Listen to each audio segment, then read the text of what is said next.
Осы кезде үйден шыға берген Бөрібайдың бәйбішесі де Ибалықпен Таңжарыққа амандаса беріп еді. Бөрібай: «Әй бәйбіше, кім екенін танымайсың ба өзің? Дұрыстап қарашы» деді, даусы жарқын шығып. Күлімсірей қарап тұрып қалған бәйбіше еш нәрсе айта алмай кібіртіктей берді. «Әй, сен танымайсың-ау, қара басқанда» деді Бөрібай тағы. «Ойбай-ау, өзіміздің жиян ғой, жолды құданың баласы Таңжарық емес пе? Қарашы, қандай жігіт болған!» «Ой, шырағым-ай, бәсе, үлкен жігіт бопсың ғой» деп, ұмтылыңқырап кеп бетінен сүйді. «Ойбай-ау, үйге кірейік де, есіктің көзінде тұра бергенше, шегіне беріп киіз үйдің есігін ашты. Үйге кіргеннен кейін де амандық сұрасу жалғаса берді. Алғаш бір түрлі осы балаға ұқсатып барып, «Қойшы, қайдан келе жата қойсын, сонша жерден» деп тосылып қалып едім. Көзімен бет пішіннен сәл шырамытқандай болдым. Көрмегелді 7-8 жыл болып қалмады ма? Айналайын, мінекей зіңгіттей жігіт болыпты» деді жайланып отырған соң бәйбіше. Одан берде талай заман өтіп кетті ғой» деген Бөрібай өзінен төмен отырған мұртты жігітке қарап: «Әй, жаңағы Жабықбайды шақырш, кетіп қалмасын» деді. Таңжарықтың алдынан шығып, атын ұстаған екі баланың ұзын бойлысы кірді үйге. «Әй, Жабықбай, айналайын, сен Қаратұмсық жаққа барып, бір сойысмал алып келші. Ана бекенге айтсаң өзі біледі» деді Бөрібай. Үлкен кіші құда жегжаттарды түгел сұрастырып шыққан бәйбіше: «Әлгі біздің қыздар қандай болды екен шырақтарым? Түс көргендей боп жүрген шығар айналайындар» деп сол елге тұрмыс құрған Нұржан мен Айжанды есін алып, көз жасын бір сығып алды. «Ей, заман-ай десеңші, бірінен кейін бірін ұзаттық та кете бердік әншейін». Кезек-кезек қойылған сұрақтардың бәріне байыппен жауап беріп отырып, Таңжарық кең үйдің ішіне қарай көз тастап қояды. Айқыш-ұйқыш қызыл-ала басқұрлар, әппақ киізге қызыл уықта жарастық тапқан. Айнала қызыл-ала кілем тұтылған. Күмістелген айналы әбдіралардың үстінде жүк жиылыпты. Оң жақта өрнектелген адалбақан, сол қанатта жүктен көйін кереге басына созылта нан көкжалдың терісілінген. Қараған сайын құбылып тұратын сияқты. Өрнектелген шанақты домбыра жүкке сүйеуіл тұр. Қалай емес, бүгін ертең сәл байқастайын, оңаша өзімізбен өзіміз қалғанда, негізгі әңгімелерді сонда айтармын. Келе салып, бәрін жайып салмайын деп ойлаған Таңжарық, жалпы аман есендік айтқан боп, қысқа қайырып отыр. Әсіресе мұны мазалап отырған ағасы Қайырбектің қазасын естірту еді. Жаңа қыздарының амандығын сұрағанда кібіртіктеп қалғаны да сол. Бұлар күйеу балаларының қайтыс болғаннан, қыздарының 2 баламен жесір қалғаннан хабарсыз ғой. Ат жақты, қарасұр жүзіне қап-қара сақал мұрты жарасымды сұс беріп отырған жігіт ағасы Бөрібай неше жыл көрмеген құда жегжаттарының амандығын, ел жағдайын қайталап сұрап, көңілдене сөйлеп отыр. «Ел арасы тыныш па? Өкіметтеріңде өзгеріс жоқ па? Әйтеуір, ел аман жұрт тыныш болса болды ғой» деді ол Таңжарыққа көз тастап қойып. «Өздеріңізді баяғыда шет жағасын көріп кетіп едіңіздер ғой. Оған қарағанда Құдайға шүкір, ел жағдайы қазір көп жақсы» деп қойды Таңжарық. «Жақсы болсын. Біз де тәуір. Жаңа үкімет деп жатырмыз, жаман емес. ел арасы тыныш, ала шапқын дүрбелең басылып, дәл осы кезде Құдай түбін берсін, бір жақсы заман орнап тұр. Теңдік алдық деп, кедейлер қоқаңдап қояды. Олардың қай жерге барып, не ғиратып жіберетінін кім білсін. Сол жақсы заман орнады деген соң келдім ғой, менде. Келгенің жақсы айналайын. Шекара тыныш болса, ежелден еншісі бөлінбеген, аралас құралас боп жатқан бір қазақтың баласымыз ғой. Оның үстіне құда жат боп кеттік. Мына заман бір қалыпқа түсіп, орныққандай болса, әлақ барыс келіс жасап қалармыз. Кіріп шығып шай қамдап жүрген бәйбіше бір кезде, ана, жоғары жақтан 2-3 адам келе жатыр, біреуін би атам ба деп ойладым, деді үйге кіре беріп. Келсін, естіген ғой, алыстан қонақ келді дегенді, деп таң жарыққа бұрылған Бөрібай.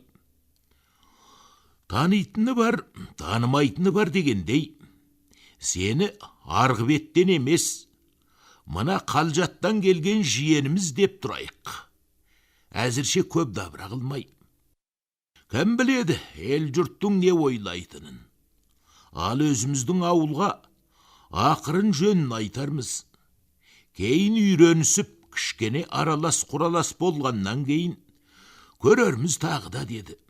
Бір түрлі сабырмен салмақтай сөйлеп. Соның арасынша үй сыртынан дабырлай сөйлеген адам дауыстары естіліп қалды. Екеуі орындарынан тұрып сыртқа беттеді. Есік алдына шыққанда 3-4 адам мамағаштағы сетік көкті қызықтап, дабырласа сөйлесіп тұр еді. Бұлар жақындағанда, олар да бері бұрылғандай болды. 2 қарт адам, қалғаны жаңағы ат ұстаған жігіттер екен. Ішіндегі ең үлкен дегені ақсақалды орта бойлы кісі.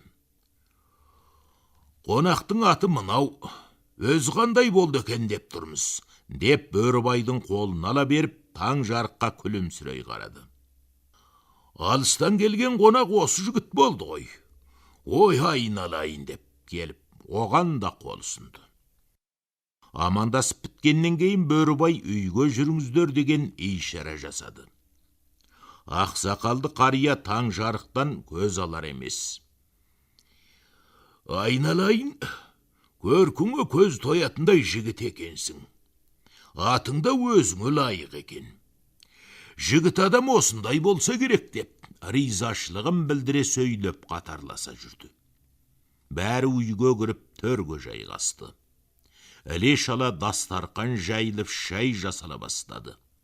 Соның арасынша бағанағы мал әкелуге кеткен жігіт кіріп, отырғандарға сәлемдесіп, қойды алып келгенін айтты да қайта шығып кетті. Шай орталап келгенде Бөрібай есікке таман отырған жігіттердің біріне иек қағып, жаңағы қайда кетті, малды әкеп бата сұрасыншы деді. Анау жігіт лып етіп орнынан тұра берді. Көп кешікпей қойды үйге кіргізіп бата сұрады. Бөрібай өзінің оң жағында төрде отырған жаңағы ақсақалды қарияға қарады. Жәке, мына алыстан ат арылтып келген құрметті қонағымызға арналған малдың басына бата жасап беріңіз, деді. Солай ма? Мен жасаймын ба? Деді ақсақал жан жағына қарап. Енді кім жасайды? Сізден үлкен ешкім жоқ бұл жерде. Неге? Алыстан 6 жасар бала келсе, 60-тағы шал атын ұстайды деген. Үлкеніміз мына қонақтың өзі емес пе деп, таң жарыққа назар аударды. О не дегеніңіз, отағасы?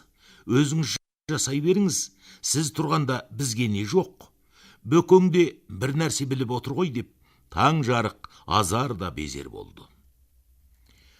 Ал мақұл ендеше, деп жүгініп отырған ақсақал қолын жайып бата жасады. Жігіттер қойды алып шығып кетті. Үй ішіндегі әңгіме жалғаса берді. ел ағасы, ауылдың ақсақалы Баспақ биге Бөрібай: «Жәке, мына жігітті өзіңізді шырамытып отырған шығарсыз», деп таң жарыққа қарап қойып: «Бөтен емес, өзіміздің жиен. Алыстан әдейлеп, нағашылап, жек жатшылап келіп отыр», дей бергенде ол іліп әкетті. «Жаңа сыртта қатын көргенде-ақ, бұл өңірдің жақын жердің малы емес екенін байқап, мына жігіттің өзін көріп, шыранып отырғаным да бар. Бірақ онша сенің кіремейде отыр едім. Енді әбден көріп, біліп, байқап отырмын. Бұл жолдының ақын баласы емес пе?» деді шалқая отырған қалпы. «Иә, дәл таптыңыз, Таңжарық қой бұл.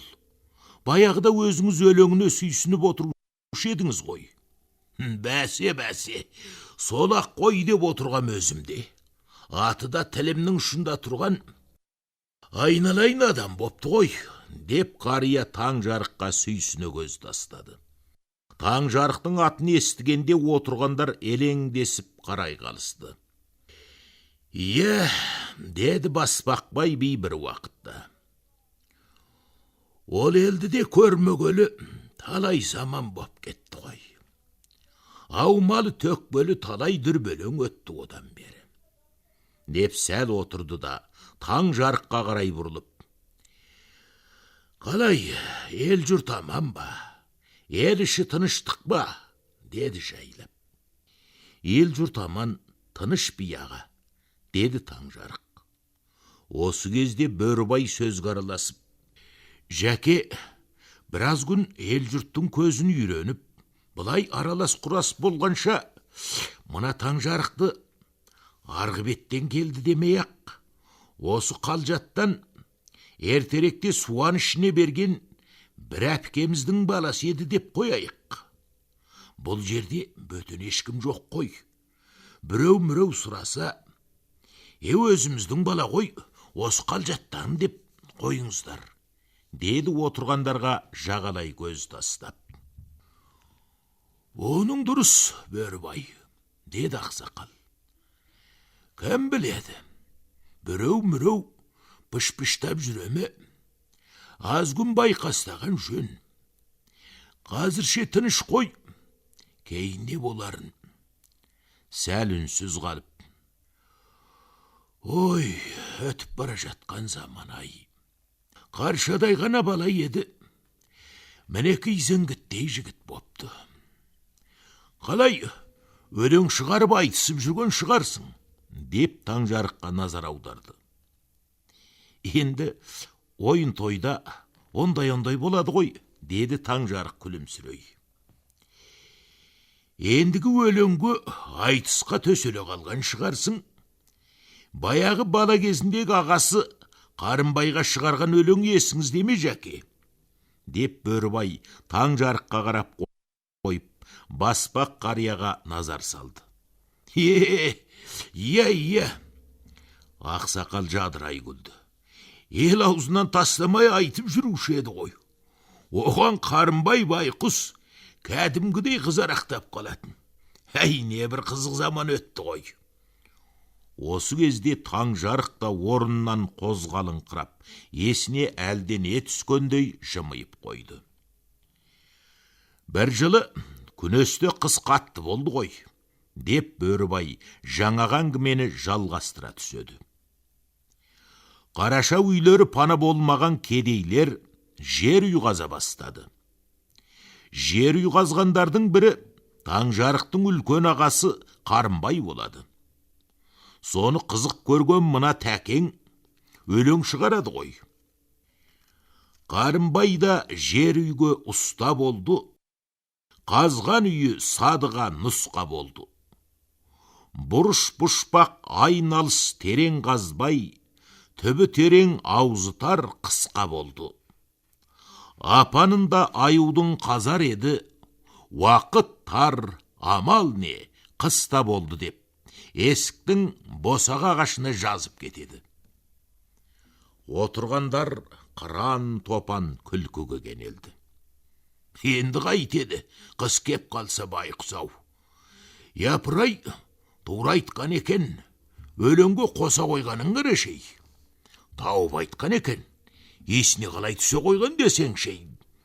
Деп үй ішіндегілер мәз-мәйрам болып жатты. Ойпырмай, қалай ұмытпай жүрсіздер, деп Таңжарықтың өзі де күлді. Отырғандар, бәсе бұл тегін адам болмады дегендей, Таңжарыққа қарап қояды. Шай ішіліп болып, дастарқан жиналғаннан кейін әңгіме жалғаса берді.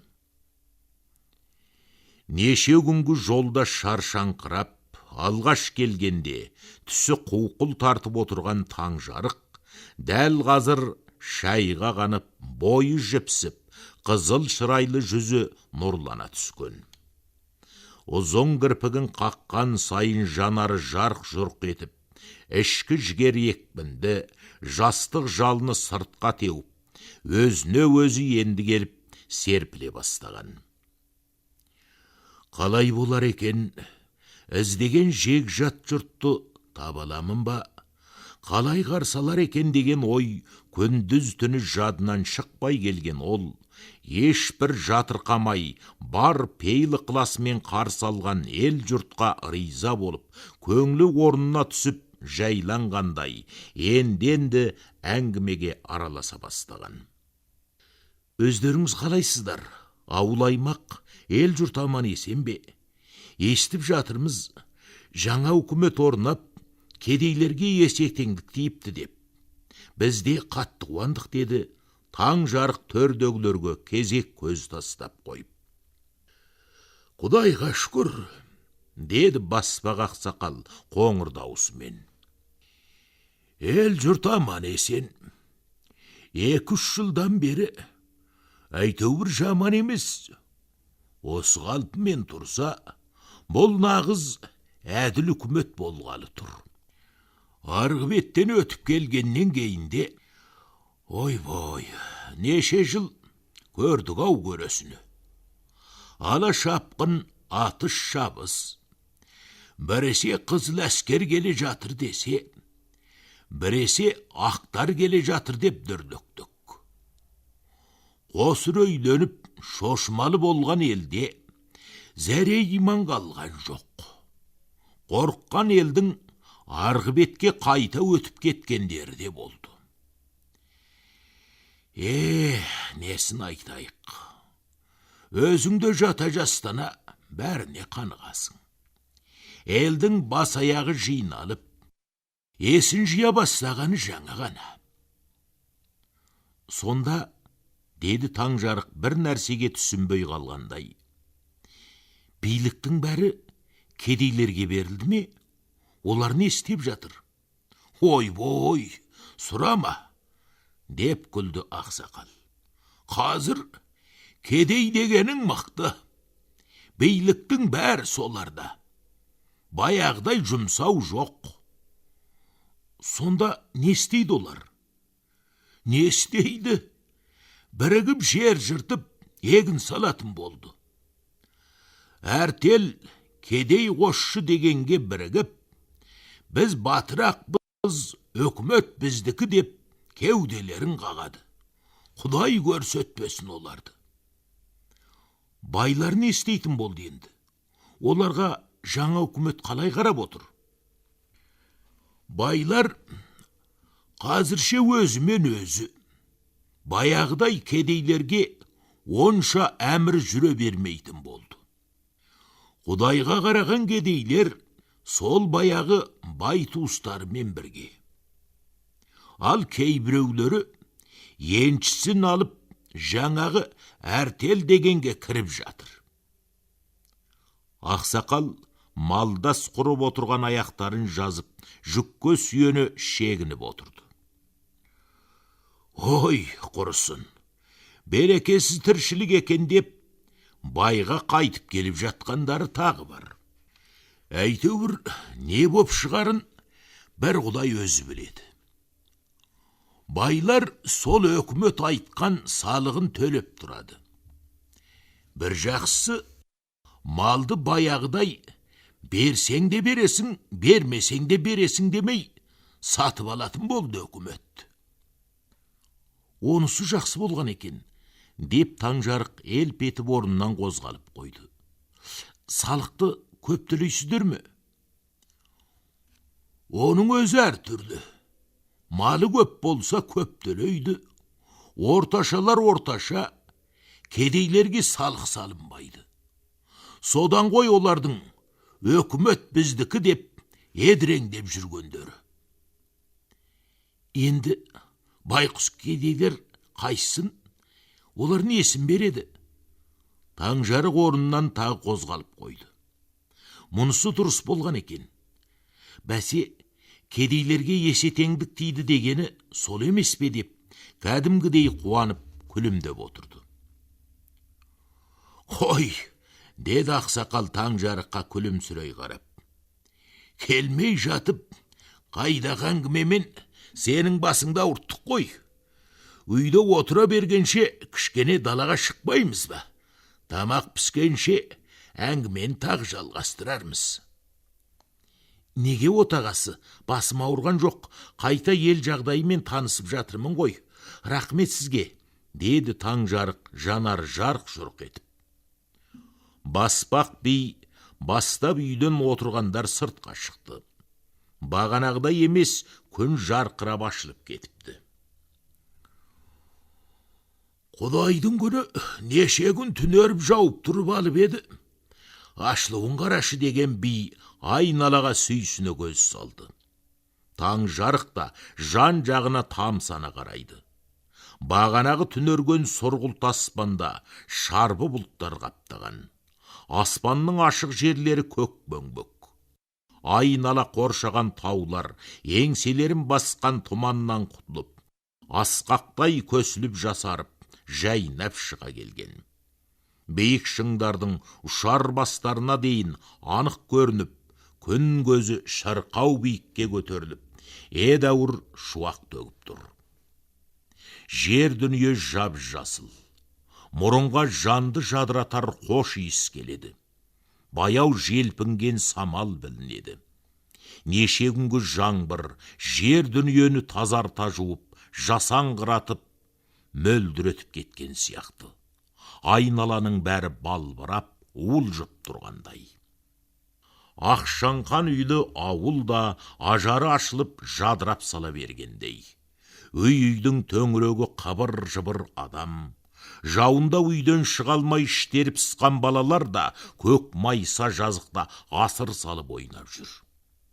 Таңжарық нобайлап бағанағы өзі келген айғыр жал жаққа көз жіберді. Қара жусанды жабыр қырқаларында кәдімгідей сағым ойнайды. Күнгөйлі адырларға күн көзі тура түсетін сияқты. Ауыл үйдің араларын жер ошақтардан көгілдір түтін көтерілді. Бұл үйдің де жер ошағында жаңа ғана сойылған бағлан еті бүлк-бүлк қайнап жатыр. Жас сорпаның иісі танауды қытықтайды. Үлкен сәскеге көтеріліп қалған күн көзі, ендігі кезек менікі дегендей, жер анаға бар шуақ нұрын аямай төгіп тұр еді.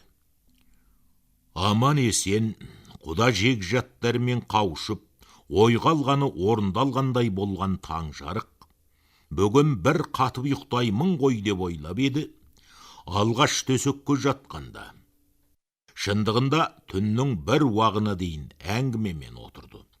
Кешке қарай тағы да 2-3 адам келді. Әңгімеден әңгіме туды. Екі жақтағы елдің жағдайларын сөз етісті. Бара-бара ән салды. Өнерлі жігіттер ауылдың алты аузын айтты. Бұл да 2-3 әннің басын қайырған. Осылай отырғанда үркер жамбасқа қарай құлап та кетіп еді. Енді міне шаршаңқырап келіп жатса да, алғаш меңдеп келіп қалған ұйқы шайдай ашылып кетті. Ақбоз үйдің іші де қара қоңыр тартып айқындалып келе жатқандай. Бір түрлі құлағынан жаңағы Тінәлі деп таныстырған жігіт ағасының салған әні кетер емес. Өте зарлығы байтады екен.